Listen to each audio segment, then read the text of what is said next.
Kao što se čuli, zaposleni na televiziji Avala nisu uspeli da uđu u zgradu televizije jer im je rečeno da ona po preporuci vlade ne radi do ponedeljka. Ali zaposleni koji su već 58. dan u štrajku ponovo pozivaju nadležne da se uključe u rješavanje njihovih problema i pomognu isplatu zaostalih plata i honorara. Inače, honorarci na ovoj televiziji SMS porukama su obavešteni da im od 20. februara neće biti dozvoljen ulazak u zgradu televizije. Zaključana vrata kao u većini državnih institucija tokom praznika. Na vratima obaveštenje glavnog urednika da je i petak za ovu televiziju sa nacionalnom frekvencijom neradni dan.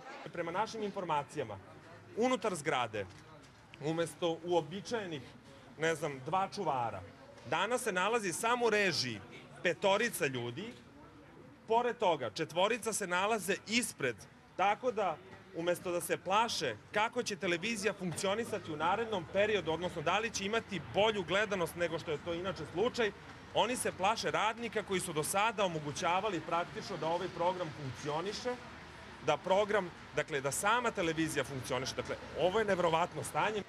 Većini zaposlenih su posle poslednjeg obraćanja javnosti optužbi koje je nekadašnji glavni urednik Robert Nemeček uputio na adresu manjinskog vlasnika Željka Mitrovića isključeni službeni telefoni. Sa ekrana je uklonjena pločica sa obaveštenjem o štrajku zaposlenih. Tražimo odgovor od nadležnih, tražimo odgovor od njih kao vlasnika koji su do sada govorili da im pare nisu problem jer su imali lepe, dobre živote. Zašto je problem da se isplate plate zaposlenima koje su pošteno zaradili i zašto namerno dovode njihovu egzistenciju u pitanje? To je ono što je glavno.